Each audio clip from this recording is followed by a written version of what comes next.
जय श्री राधे कृष्णा साथियों, मैं भी कृष्णा ज्ञान सारा चैनल में आपका स्वागत करती हूँ। कैसे हैं आप? आपके अच्छे स्वास्थ्य और सुखद जीवन की मंगल कामना करती हूँ। आपके अपने इष्ट देवों को कोटि कोटि नमन करते हुए, बड़ों को प्रणाम करते हुए वीडियो प्रारंभ करते साथियों, महाशिवरात्रि की अनंत शुभकामनाएं। आज बात कर लेते हैं महाशिवरात्रि व्रत की और महाशिवरात्रि व्रत में सुनी जाने वाली कथा की। महाशिवरात्रि का व्रत 2 अगस्त को रखा जाएगा, तो इसलिए अब इस कथा का श्रवण करना भी इस व्रत में अनिवार्य होता है। महाशिवरात्रि व्रत में शिवरात्रि व्रत की कथा का पाठ करना शुभ फलदायी बताया गया है। शिव पुराण में भी इस व्रत की महिमा बताई गई है। शिव पुराण के अनुसार जाने अनजाने में भी जो मनुष्य और जीव महाशिवरात्रि का व्रत कर लेता है, वह शिव कृपा का भागी बन जाता है और उससे यमराज के दूत भी दूर रहते हैं। इसलिए महाशिवरात्रि व्रत में शिव भक्तों को महाशिवरात्रि की इस कथा का पाठ जरूर करना चाहिए। कथा प्रारंभ करते हैं। बोलो शंकर भगवान की जय। पूर्व काल की बात है। चित्रभानु नामक एक शिकारी था। वह शिकार करके अपने परिवार का पालन पोषण करता था। उस शिकारी पर साहूकार का काफी कर्ज था, लेकिन वह उसका कर्ज समय पर नहीं चुका पाया। फिर साहूकार ने शिकारी को शिव मठ में बंदी बना लिया। जिस दिन उसे बंदी बनाया गया उस दिन शिवरात्रि थी। चतुर्दशी के दिन उसने शिवरात्रि व्रत की कथा सुनी और शाम होते ही साहूकार ने उसे अपने पास बुलाया और ऋण चुकाने के बारे में कहा। उसके बाद वह फिर शिकार की खोज में निकला।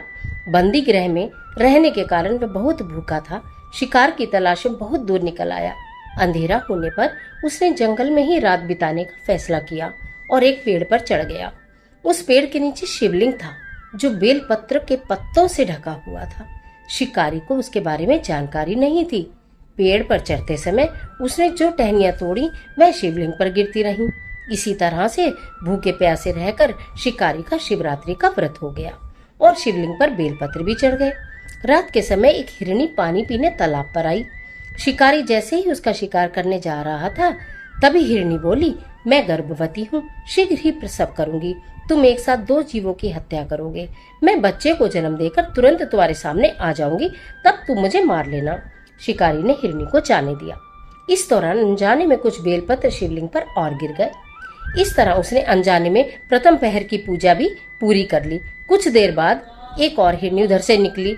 जैसे ही शिकारी उसे मारने के लिए धनुष बाण चढ़ाया, तो हिरनी ने विनम्रता पूर्वक निवेदन किया, हे शिकारी, मैं थोड़ी देर पहले ही ऋतु से निवृत्त हुई हूँ। कामातुर विरहिणी हूँ। अपने प्रिय की तलाश में हूँ। अपने पति से मिलकर मैं तुम्हारे पास आ जाऊंगी। शिकारी ने उसे भी जाने दिया। रात का आखिरी पहर बीत रहा था, तब कुछ और बेलपत्र शिवलिंग पर गिर गए।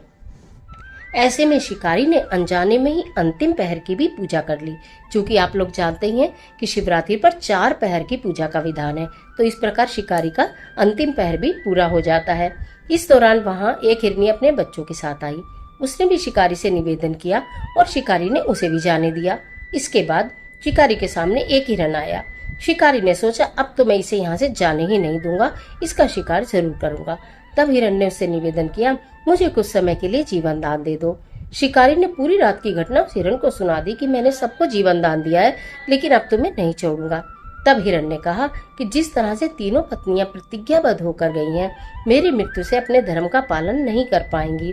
जैसे तुमने उन्हें विश्वास पात्र मानकर छोड़ा है, मुझे भी जाने दो। मैं उन सब के साथ तुम्हारे सामने शीघ्र उपस्थित होता हूँ। शिकारी ने उसे भी जाने दिया। इस तरह सुबह हो गई। उपवास, रात्रि जागरण और शिवलिंग पर बेलपत्र चढ़ाने से अनजाने में ही शिवरात्रि की पूजा पूर्ण हो गई। लेकिन अनजाने में हुई पूजा का परिणाम उसे तत्काल मिला। थोड़ी देर बाद हिरन और उसका परिवार शिकारी के सामने आ गया। उन सभी को देखकर शिकारी को बहुत ग्लानि हुई और उसने पूरे परिवार को ही जीवन दान दे दिया। अनजाने में शिवरात्रि व्रत का पालन करने पर भी शिकारी को मोक्ष की प्राप्ति हुई। जब मृत्यु काल में यमदूत जीव को लेकर जाने के लिए आए, तो शिवगणों ने उन्हें वापस भेज दिया और उसे शिवलोक में ले गए। शिव जी की कृपा से चित्रभानु अपने पिछले जन्म को भी याद रख पाए। शिवरात्रि के महत्व को जानकर उनका अगले जन्म में भी वह शिवरात्रि का पालन कर पाए। कथा अनुसार शिवरात्रि व्रत का पालन करना, चारों पहर की पूजा करना और भगवान शिव पर बेलपत्र अर्पित करना, अगर ये सब कुछ आपसे अनजाने में भी हो जाता है तो आपको पूर्ण फल की प्राप्ति होती है। तो इस प्रकार महाशिवरात्रि व्रत करें और कथा अवश्य सुने। किसी कारणवश व्रत न भी कर पाए तो भगवान की पूजा जरूर करें और कथा का श्रवण करें। बोलो भगवान शंकर की जय। आज के लिए इतना इजाजत दीजिए। आशा करती हूँ ये कथा आपके लिए निश्चित उपयोगी साबित होगी। मिलती है एक और वीडियो के साथ, तब तक हंसते रहिए, मुस्कुराते रहिए, अपना और अपने अपनों का ख्याल कीजिए। कथा अच्छी लगी हो तो कथा को लाइक जरूर कीजिए और अपने फ्रेंड के साथ जरूर शेयर कीजिए, क्योंकि कर भला तो हो भला, अंत भले का भला। और कमेंट बॉक्स में ओम नमः शिवाय जरूर लिखिए। भगवान भोलेनाथ आपकी मदद करें।